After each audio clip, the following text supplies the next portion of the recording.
The forest was silent, too silent for a place that had once thrummed with life.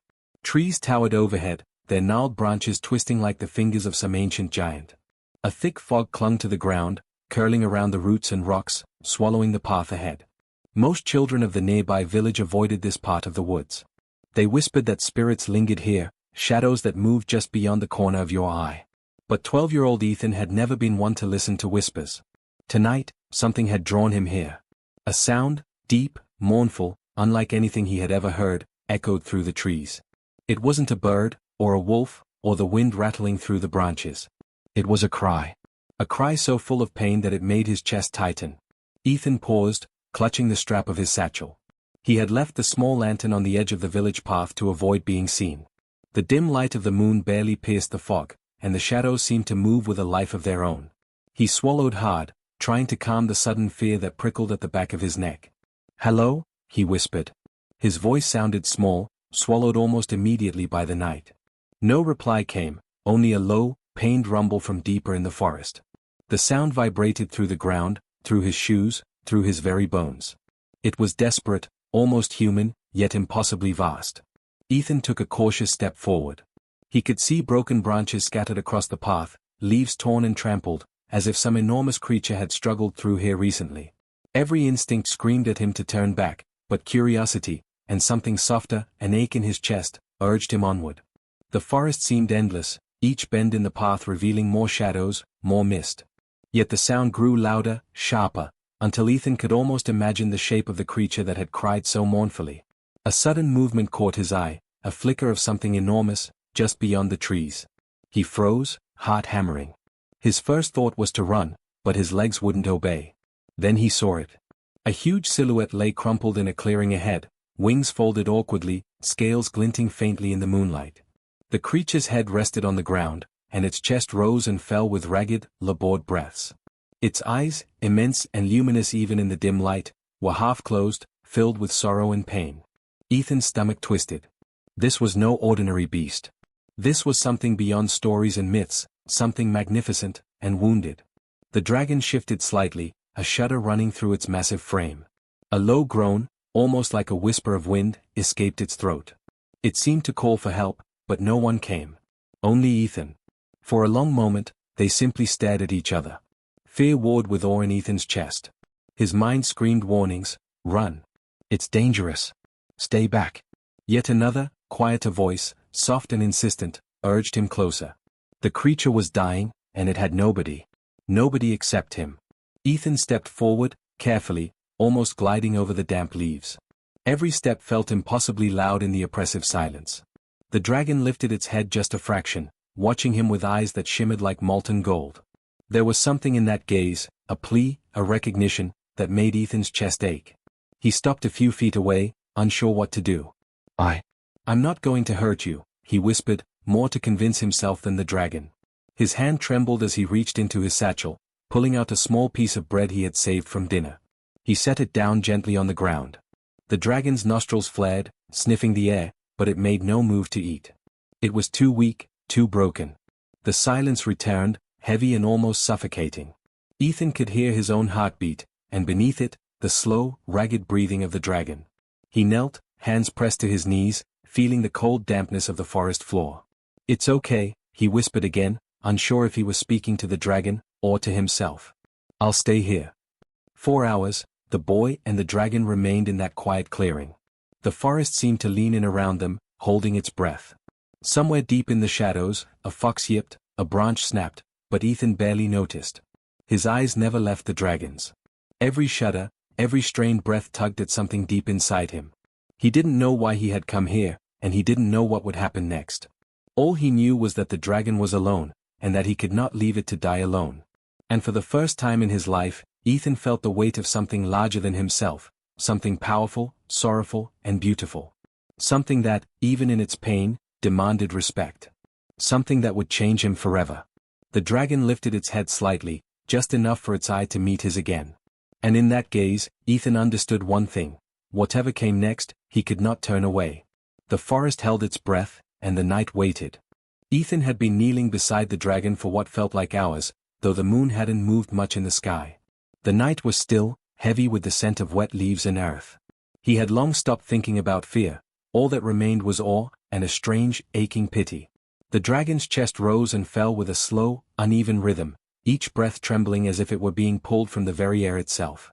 Its wings lay crumpled awkwardly against its sides, one clawed tip brushing against the forest floor, leaving deep gouges in the damp soil.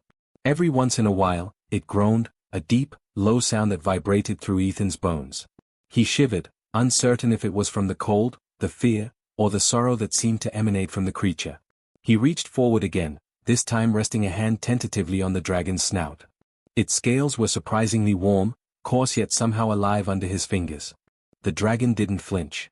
Instead, it lifted its massive head slightly, turning those enormous, amber eyes toward him. There was intelligence there, a sharp, patient awareness that made Ethan's stomach twist with a mix of reverence and worry. "Hi. I'm Ethan," he whispered, almost as if saying the words aloud might make them real, might bridge the vast gap between human and dragon. I won't hurt you. I just want to help." The dragon blinked slowly, and for the first time, Ethan noticed the depth of its gaze.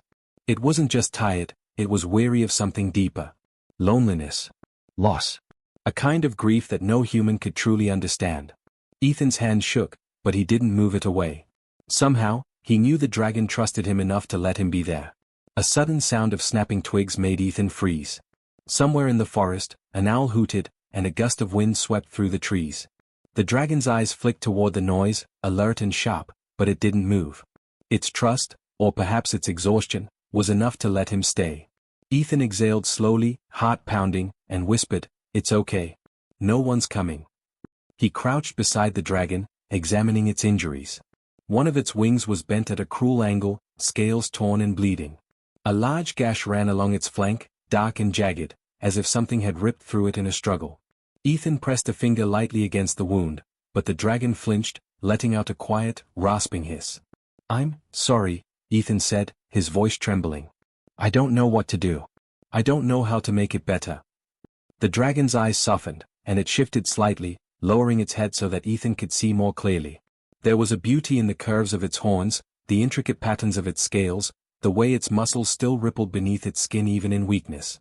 Ethan's chest tightened again. He had never seen anything so magnificent, so impossibly strong and yet so vulnerable. He rummaged in his satchel for anything that might help. A small cloth he had wrapped around his lunch, a few bandages he had learned to make from the village healer's books. He tore the cloth into strips and pressed it gently against the gash, not to heal it completely, he didn't know how, but just to cover it, to show the dragon that someone cared, that it was not alone. The dragon tilted its head slightly, allowing him to work, and Ethan felt a small thrill of relief. Perhaps it understood. Perhaps it knew that his hands meant no harm.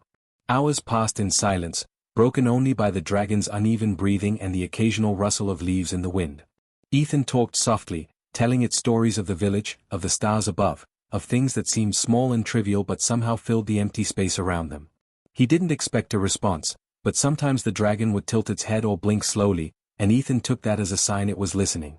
As the first light of dawn began to creep through the fog, the forest seemed to awaken around them. Birds called cautiously from the treetops, the mist lifted slightly, and the shadows retreated. The dragon stirred, lifting its head fully this time, revealing the full majesty of its long, serpentine neck and the glint of scales that shimmered in the growing light. Ethan swallowed hard. It was bigger than he had imagined, far larger than the village stories had ever suggested. Its wings stretched in a slow, pained motion, and he realized how fragile this creature was, despite its immense size. It was a king of the skies, reduced to a wounded, lonely giant in the heart of the forest. And yet, there was something in its gaze, something that felt like a plea, not for help, exactly, but for companionship. Ethan reached out again, brushing his hand along the dragon's jaw. It leaned into the touch, a low, rumbling sound vibrating in its chest that felt almost like a purr. "I won't leave you," Ethan promised, voice steady now, even as his heart ached. "I'll stay. You're not alone anymore." The dragon's head lowered, and for a moment, just as the dawn light spilled over the clearing, Ethan saw a single, glimmering tear slide down its cheek, a tear the size of his fist, hot and heavy on the cold forest floor. Ethan didn't know what the future held. He didn't know if the dragon would survive the night, or the day. But at that moment, he understood one truth clearly. This magnificent creature, feared and misunderstood by the world, had found a friend. And that friend was him. The forest had begun to breathe again as dawn stretched across the horizon, painting the mist in soft shades of gold and silver. Birds called hesitantly from high branches, and the wind rustled the leaves like a distant whisper. Yet in the clearing, the world seemed to hold its breath. Ethan and the dragon remained side by side, two creatures connected by something older than fear, older than curiosity, something quieter, deeper. Ethan sat cross-legged on the damp forest floor, careful not to crowd the dragon. He watched it breathe, each exhale sending a ripple across its scales. It was alive, but fragile, every movement weighed down by injury. He didn't reach out at first. He simply watched, letting the dragon set the rhythm of their shared space. Then, tentatively, he placed a hand on the dragon's massive foreleg. The scales were rough and warm, and the claws curved impossibly sharp, yet the dragon didn't flinch. Its golden eyes met his, and for a heartbeat, Ethan felt as if the creature was looking into the very core of him. He imagined all the pain it had suffered, the battles, the loss, the endless solitude. And in that gaze, he saw something else too, trust. The dragon shifted slightly, lowering its head until its snout rested gently on the forest floor, almost brushing against Ethan's shoulder. He froze, unsure if he should move, but the touch was deliberate, cautious, a gesture of fragile acceptance. I'll stay with you, Ethan whispered. As long as you want me here. His voice trembled, though not from fear.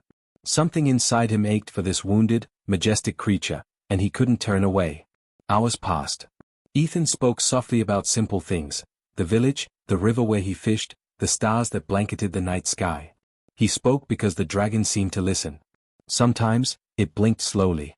Sometimes, it tilted its head, a subtle movement that made Ethan feel understood, as if the dragon were replying without words. At one point, Ethan reached for his satchel and pulled out a small leather-bound notebook he had brought from home. He opened it carefully and began to sketch the dragon, its broken wing, the curve of its horns. The dragon watched him quietly, one golden eye following each movement of his hand. When he paused to look up, their eyes met again, and Ethan felt a warmth spread through him, a quiet, unspoken bond forming. He wanted to know the dragon's story, but it could not speak in human words. Instead, he noticed the subtleties, the way it flinched when a branch snapped in the distance, the careful way it repositioned its wing to avoid pain, the slight rumble in its chest whenever Ethan's hand rested against it. Every gesture was a language of its own, and slowly, Ethan began to understand. The dragon lowered its head further, nudging Ethan gently with its snout. Startled, he leaned forward instinctively. It wasn't aggressive, it was asking for something, he realized. For touch, for reassurance, for companionship. Ethan's heart swelled as he reached out, resting his palm flat against the warm scales. The dragon leaned into the gesture, closing its eyes, a low, vibrating sound rising in its chest. It was a sound of comfort, of recognition, of mutual trust. Time seemed to stretch and fold around them. The forest faded into background noise. Ethan felt no fear, no need for caution. Here, in this clearing, with this enormous, wounded creature, he felt a sense of purpose he had never known. He was no longer a boy wandering a quiet forest, he was a companion, a guardian, a friend. As the sun climbed higher, the dragon shifted again, its eyes following Ethan's movements. It raised a claw carefully, not to threaten, but to place it near his shoulder. Ethan froze for a heartbeat, then slowly lifted his hand to touch it. The scales were cooler here, edged with rough ridges, but the dragon didn't pull away. The gesture was deliberate, a silent handshake, a pact formed in quiet understanding. Ethan realized then that this was how trust worked between them. Not with words, not with commands, but through patience, through small gestures, through presence. He stayed with the dragon, talking, drawing, touching, listening. And in return, the dragon allowed him into its world, letting him witness its vulnerability, its majesty, its pain. As the afternoon shadows lengthened, a light breeze carried the scent of pine and earth. The dragon shifted again, nudging Ethan closer, resting its head beside him. The warmth of its body, the slow rhythm of its breathing, the quiet rumble in its chest, all of it spoke a language Ethan understood without knowing it. For the first time, he felt what it meant to connect with something so vast, so powerful, and yet so deeply wounded. It was more than awe. It was responsibility. It was love in its simplest form, the bond of two beings who had found each other in a world that had long forgotten how to care. Ethan whispered again, a soft promise carried on the breeze, "You're not alone. Not ever again. I'll stay." And as the dragon closed its eyes, leaning into him, Ethan understood that this silent connection, fragile as it was would be the foundation for everything yet to come. Whatever dangers lay ahead, whatever battles the world had in store, they would face them together. In that quiet forest clearing, surrounded by shadows and light, the boy and the dragon had found each other. And nothing, not fear, not pain, not time itself, could break the bond they had begun to weave. The afternoon light slanted through the trees, turning the forest into a patchwork of gold and shadow. Ethan sat beside the dragon, whose massive head rested gently against his shoulder. The warmth of its body radiated through him, steady and grounding. He could feel the steady thrum of its heart, or at least the rhythm of life that still clung stubbornly, against all odds, to the creature he had come to call friend. Ethan had never seen anything so magnificent and so vulnerable at the same time. But he had begun to notice something else, a quiet intelligence that seemed to linger beneath the pain. The dragon wasn't just wounded, it remembered. Every twitch of a muscle, every glance, every movement seemed layered with memory, with a history that stretched far beyond this forest. "You've seen so much," Ethan whispered. I wish I could understand." The dragon tilted its head slowly, eyes narrowing in thought. Then, almost imperceptibly, it pressed a claw to the ground and drew a shallow pattern in the soil, lines and curves that formed shapes Ethan didn't recognize. But there was intention behind it, a rhythm, a story. Ethan leaned closer, tracing the lines with his finger. As he did, a strange warmth spread from the dragon through his hand, crawling up his arm and into his chest. Images began to flicker in his mind, not fully formed but glimpses nonetheless. A sprawling mountain, skies dark with storms, a village of dragons glimmering in golden light, battles waged in fire and steel, wings stretched wide against clouds, and then, loss.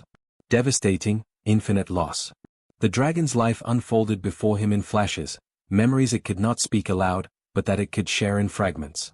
Ethan's chest tightened as he glimpsed the suffering it had endured. Friends lost, homes burned, battles fought against impossible odds. He saw dragons falling, flames swallowing mountains, skies torn apart by war. And then he saw it alone, limping through a forest much like this one, wounded, grieving, and searching for something, or someone, that could make the ache bearable. Ethan's eyes stung, and he reached out instinctively to touch the dragon's cheek. I'm here now," he whispered, voice breaking. "You're not alone anymore." The dragon lowered its massive head, nudging him gently with its snout, pressing closer. Its eyes glimmered with a golden light that seemed almost like tears. Ethan realized, with a pang of sorrow, that dragons cried too, just not always in ways humans could understand. For a long while, they sat like that, sharing the unspoken weight of memory and loss. The forest around them seemed to recognize the intimacy of the moment. The wind softened, birds watched quietly from the treetops, and even the fog lingered as if unwilling to disturb the fragile peace.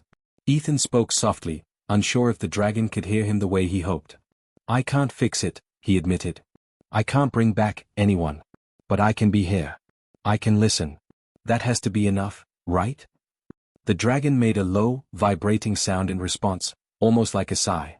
It shifted slightly, brushing one massive wing against Ethan, a protective gesture, as if it had chosen him not just as a companion, but as a witness to the story of its life. Then, in a movement so subtle that Ethan almost missed it, the dragon curled its tail around a small pile of leaves, brushing something hidden beneath them. Ethan leaned forward, uncovering a cluster of smooth, iridescent stones, each etched with a tiny scar. He realized, with a sudden ache, that these were fragments of past battles, remnants of kin lost, keepsakes it had carried through the years, a memory treasure hidden in plain sight. It remembers everything," Ethan murmured, tracing a finger over the stones. "All the joy, all the pain. And it carries it alone." The dragon's eyes held him, steady and deep. And in that gaze, Ethan felt a connection that transcended words. This wasn't just a creature that needed saving. This was a being whose life had been carved by experience, by loss, by love and suffering and everything in between. And yet, despite it all, it had allowed him here. It had chosen trust. It had chosen companionship. The boy leaned against the dragon, closing his eyes. The warmth of the scales, the rhythm of breathing, the faint hum of memory that lingered like a song, he let it wash over him. He understood, finally, that healing wasn't always about fixing wounds. Sometimes, it was about presence. About being there when someone had lost everything else. The dragon shifted again, lowering its head to rest fully against him. A low, vibrating hum filled the clearing, almost musical in tone. Ethan understood it as a gesture of acceptance, a sharing of memory, a bridge between past and present. "Thank you," he whispered. for letting me be here. For sharing with me. The dragon blinked slowly, and for the first time, Ethan saw something lighter in its eyes, a flicker of hope. A reminder that even after loss, after sorrow, after pain too vast for words, connection could still exist. Friendship, trust, and quiet compassion could survive anything.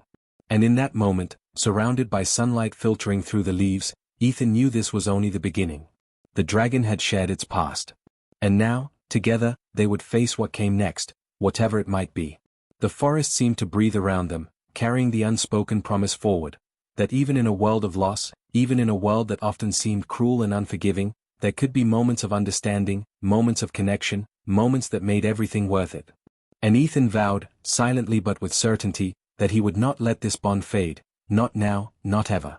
The sun had begun its slow descent, painting the forest in molten gold and deepening shadows.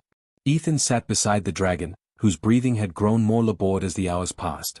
Despite their bond, despite the connection they had forged through shared presence and trust, the truth was undeniable: the dragon's injuries were too severe.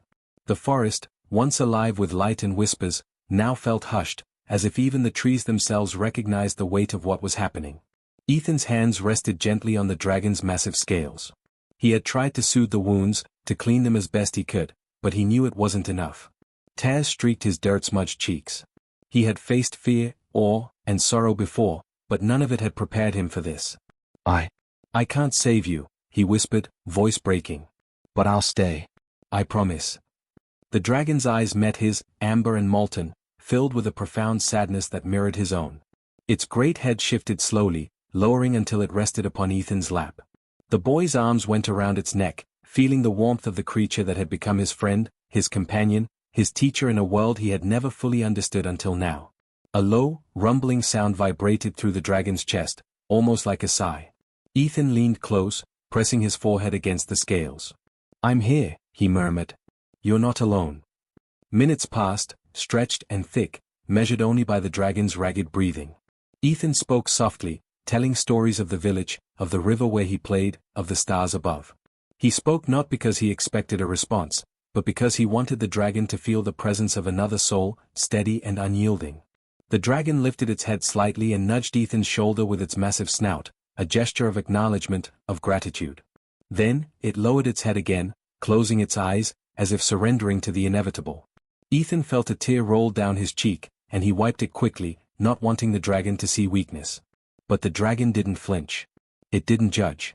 It simply allowed him to be there, to share these final moments together. In the fading light, the dragon's body shivered slightly, and a faint glow began to emanate from the scales along its spine, a soft, golden light that pulsed with every heartbeat. Ethan watched, mesmerized, as the creature's essence seemed to shine from within, as though it were leaving behind a fragment of itself.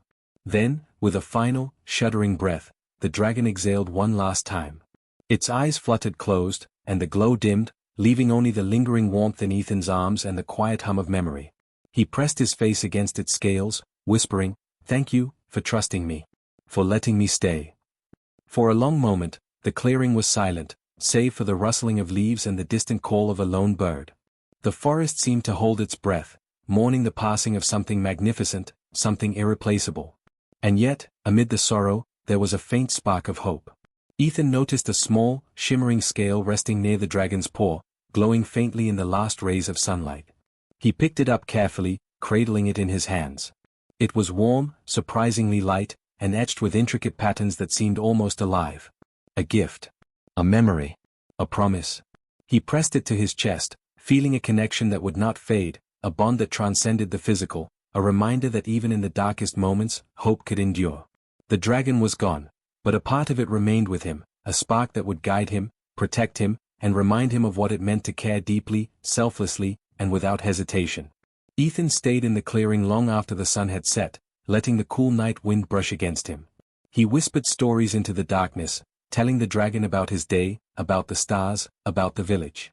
He spoke because he knew the bond they shared could not be broken by death, that the memory of their connection would live on. Eventually, he rose, still holding the glowing scale, and walked slowly back through the forest. The trees no longer felt menacing, they seemed like old friends, witnesses to a story of courage, trust, and love. The path he had taken before seemed familiar now, but different, transformed by the presence of what he had lost and what he had gained. When he reached the edge of the forest, Ethan paused and looked back. The clearing was empty, bathed in moonlight, and yet it did not feel lonely. The dragon's essence lingered in the air, in the rustling leaves, in the faint warmth that seemed to follow him. He smiled through his tears, a small, bittersweet smile, knowing that some friendships, some connections, were eternal. The glowing scale pulsed softly in his hand, a quiet reminder that he had been chosen, that he had been trusted, and that love, real, unselfish love, could transcend even the greatest of losses. Ethan took a deep breath, letting the night fill his lungs. He understood now that life was fragile, fleeting, and often cruel. But it was also full of moments that mattered, moments that could change the course of a life, or a soul. And the dragon had given him that gift, the knowledge that connection, compassion, and courage could endure beyond pain, beyond fear, beyond even death itself. As he walked back toward the village, the glowing scale clutched to his chest, Ethan whispered one final promise to the dragon: "I'll never forget you. I'll carry your story with me. Always." And for the first time in hours, the forest felt alive again, not with fear, not with shadow, but with memory, hope, and the quiet, enduring power of a bond that had changed everything.